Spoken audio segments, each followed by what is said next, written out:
ہے جہاں سے دربار کی طرف راستہ جاتا ہے۔ آئیے دربار کی طرف چلتے ہیں اور ساتھ ساتھ آپ کو بتاتے چلیں کہ اس روڈ کے اوپر یہ جو چھوٹا سا راستہ دربار کی طرف جا رہا ہے، اس کے اوپر مختلف دکانیں، مختلف سٹال ہیں جہاں پہ تبرکات، پھول اور چادریں وغیرہ جو ہیں وہ دستیاب ہوتی ہیں، اور زائرین مومنین یہیں سے تبرکات وغیرہ اپنے گھروں کو بھی لے کے جاتے ہیں اور دربار پہ بھی نذرانہ پیش کرتے ہیں۔ تو ناظرین، جیسے جیسے ہم یہ راستہ کراس کرتے ہیں آپ کو حضرت شاہ شمس تبریز کی ہسٹری بھی بتاتے چلیں۔ آپ کا پورا نام حضرت شمس الدین تبریزی سبزواری ہے، زمانہ آپ کو شمس تبریز کے نام سے جانتا ہے۔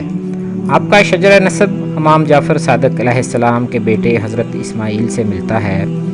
آپ حضرت لال شہباز قلندر کے کزن بھی ہیں۔ آپ کے دادا نے آپ کے والد گرامی سے کہا کہ عن قریب اللہ آپ کو ایک بیٹا دے گا جس کا فیض پوری دنیا میں چمکے گا، تم اس کا نام شمس رکھنا۔ بس آپ کی پیدائش 15 شعبان 560 ہجری کو ہوئی۔ آپ بچپن سے ہی تنہائی پسند تھے، آپ سارا دن اکیلے بیٹھے رہتے اور اپنے والد گرامی سے علم حاصل کرتے۔ آپ کی عمر ابھی 16 برس ہی تھی کہ آپ ہر سوال کا جواب قرآن پاک سے دینے لگے۔ آپ کے والد نے حضرت جلال الدین کی بیٹی سے آپ کی شادی کرائی۔ اس سے آپ کو 2 فرزند سید نصیر الدین اور سید علاء الدین پیدا ہوئے۔ آپ کی اولاد جو کہ اس وقت پوری دنیا میں موجود ہے، شمسی، تبریزی اور سبزواری خاندان کے نام سے جانی جاتی ہے۔ تو دربار کی طرف مین مرکزی راستہ جا رہا ہے، جیسا کہ آپ اوپر دیکھ سکتے ہیں حضرت شاہ شمس تبریز کا نام بھی لکھا ہوا ہے۔ یہاں پہ چیکنگ کرنے کے بعد زائرین اپنی جوتیاں وغیرہ ادھر ہی اتار دیتے ہیں۔ یہاں کی خاص بات یہ ہے کہ 24 گھنٹے یہاں پہ نذرانہ عقیدت قوالی کی صورت میں پیش کیا جاتا ہے، جیسا کہ آپ بیک گراؤنڈ میں آواز سن رہے ہیں، اس وقت بھی جو ہے وہ قوالی پیش کی جا رہی ہے۔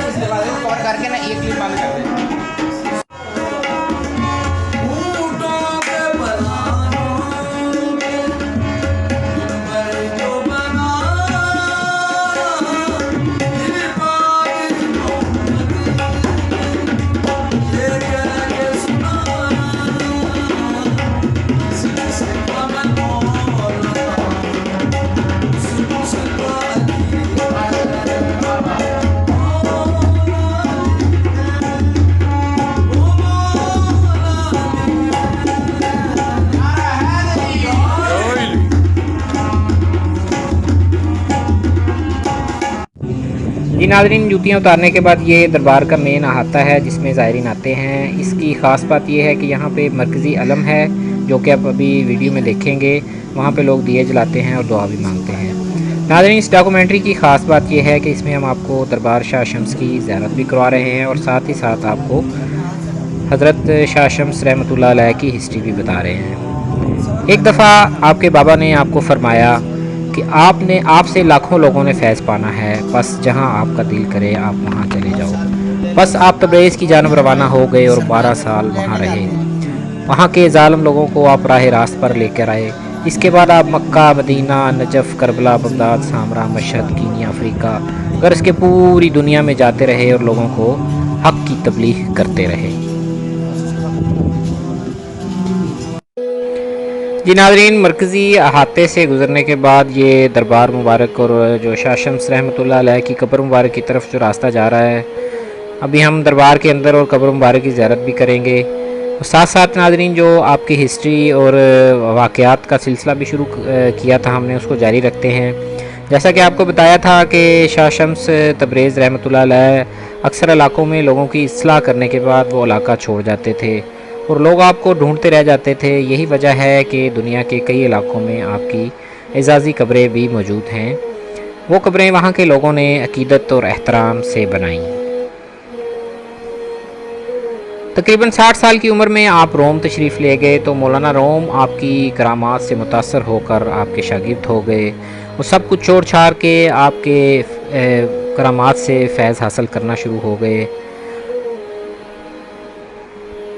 مولا علی علیہ السلام کی محبت اور اہل بیت کے ذکر کی وجہ سے اکثر علماء اور مولوی حضرات آپ کو برا بلا کہتے رہتے تھے۔ یہی وجہ ہے کہ آپ نے ایک دن مولانا رومی کو چھوڑ دیا اور ان کو فرمایا کہ حاسدین اور منکرین اب مجھے یہاں نہیں رہنے دیں گے، تم میرے دیے ہوئے علم سے لوگوں کو فیض یاب کرتے رہنا۔ नाज़रीन ये आप देख रहे हैं, साथ साथ आपको बताते चलें कि ये मरकज़ी दरवाज़ा है ज़री मुबारक का, जिसके ऊपर इंतहाई नफासत के साथ लकड़ी का काम हुआ है। दीवारों के ऊपर भी पत्थर का, संगे मरमर का काम कदीमी अपनी असली हालत में अभी तक मौजूद है। अभी हम ज़री मुबारक के अंदर दाखिल हो रहे हैं। ये वो शाह शम्स तबरेज़ रहमतुल्लाह अलैह अल्लाह के वली की कब्र मुबारक है। आप देख सकते हैं, आपको इसके चारों अतराफ़ की ज़ियारत भी करवाते हैं। साथ साथ नाज़रीन आप ज़ियारत करें, साथ साथ हम हिस्ट्री का और वाक़यात का सिलसिला भी जारी रखते हैं। तो मौलाना रूम को छोड़ने के बाद शाह शम्स तबरेज़ वहाँ से इमाम अली अलैहिस्सलाम के रोज़े पर आ गए और वहाँ पे फ़कीरों जैसी ज़िंदगी बसर करने लगे। यहाँ पे नाज़रीन आप देख सकते हैं कि दो कब्रें मौजूद हैं। एक कब्र जो हज़रत शाह शम्स रहमतुल्लाह अलैह की है और दूसरी कब्र उनके पोते की, जो कि बाबा शाह आलम सरकार के नाम से जाने जाते हैं, उनकी कब्र यहाँ पे मौजूद है। तो मौला अली के रोज़े पे आने के बाद शाह शम्स तबरेज़ एक दफ़ा इमाम मूसा काज़िम अलैहिस्सलाम के रोज़े की ज़ियारत करने के बाद वापस जा रहे थे कि वहाँ के बादशाह का गुज़र हुआ। सब लोग सर झुकाकर खड़े थे, लेकिन शाह शम्स तबरेज़ खड़े होकर बारोब अंदाज में बादशाह को देखते रहे। बादशाह को ये बात पसंद नहीं आई। उसने आपको दरबार बुलाकर आपकी बहुत तौहीन की और आपको बुरा भला कहा। लेकिन जैसे ही शाह शम्स बगदाद की जानब रवाना हुए तो उस बादशाह का बेटा मर गया। लोगों ने चाय मगोइयाँ शुरू की कि ये यकीनन उस फ़कीर, उस अल्लाह के वली से बदतमीज़ी की वजह से हुआ है। बादशाह को अपनी गलती का एहसास हुआ। वो अपने मरे हुए बेटे को लेके मौला अली के रोज़े पर आपकी खिदमत में हाज़िर हुआ और आपसे माफ़ी मांगी। तो अल्लाह के फ़ज़ल से और शाह शम्स की दुआ से उसका बेटा बिल्कुल सेहतयाब और ठीक ठाक हो गया। नाज़रीन साथ साथ अब देखते चलें कि ज़री मुबारक के ऊपर गुंबद का बेहतरीन नफासत के साथ खूबसूरत काम आप देख रहे हैं। यही वो अल्लाह के वली हैं जो कि सन 560 हिजरी में पैदा हुए और आज तक इनका फैज़ जो है दुनिया में फैला हुआ है और लोग इनकी करामात से फैज़याब हो रहे हैं।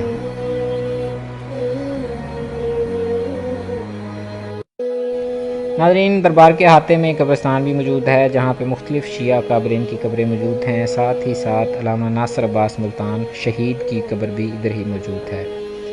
नाज़रीन इस क्लिप के बाद आप जामे मस्जिद देखेंगे और उसके बाद वो पंडाल और वो अहाता आपको दिखाया जाएगा, जहाँ पे सारा साल मजालिस का सिलसिला जारी रहता है। साथ ही साथ हम तारीख़ और शाह शम्स तबरेज़ की करामात का सिलसिला जारी रखते हैं। तो जैसे ही उस बादशाह का बेटा शाह शम्स की दुआ से ज़िंदा हुआ तो लोग हैरान हो गए और कहने लगे ये कोई जादूगर है, इसको पकड़ो, इसकी खाल उतारो। आप जलाल में आ गए और फरमाने लगे कि अल्लाह के मोज़े को जादू ना कहो, तुम्हें मेरी खाल चाहिए। तो बस आपने अपने बालों को पकड़ा और खींच कर अपनी खाल उतार के वहाँ फेंक दी। बादशाह के बेटे ने कहा कि मेरी ज़िंदगी शाह शम्स की दुआ का नतीजा है, तो मैं भी इनके साथ जाऊँगा। बस आप अपने बेटे नसीरुद्दीन और उस बादशाह के बेटे के साथ चलते चलते हिंदुस्तान के रास्ते पे पड़े और बिलाखिर आप मुल्तान पहुंच गए। मुल्तान में उस बादशाह के बेटे को भूख लगी तो किसी ने इसको गोश्त का टुकड़ा दिया, लेकिन मुल्तान का कोई शख्स इसको पका कर देने को तैयार न था। बिलाखिर लोगों ने इसको पत्थर बरसाना शुरू कर दिए, इसको मारना शुरू कर दिया। वो रोते रोते शाह शम्स के पास आया और मुल्तान के लोगों की शिकायत की। बस आपने जिलाली निगाह से गोश्त का टुकड़ा पकड़ा और सूरज की तरफ देखकर बोले, तू भी शम्स है, मैं भी शम्स हूँ, मुझे ये गोश्त पका कर दो। सूरज की गर्मी बढ़ी और गोश्त पकने लगा। मुल्तान के लोग गर्मी से नडाल हो गए और जब उन्होंने देखा कि ये अल्लाह के वली की करामत है तो आपके कदमों में गिर गए और माफ़ी मांगने लगे कि आज के बाद हम किसी गरीब को तंग नहीं करेंगे। फिर आपकी दुआ से सूरज की गर्मी कम हुई, लोग आपके कदम चूमने लगे और दूर दूर से आपकी ज़ियारत के लिए आने लगे। आपके जिस्म पर खाल ना होने की वजह से चंद ही दिन बाद आप इस जहान से कूच कर गए और अपने खालिक हकीकी से जा मिले, लेकिन आपका इल्म और फैज़ आज तक लोगों की रहनुमाई कर रहा है।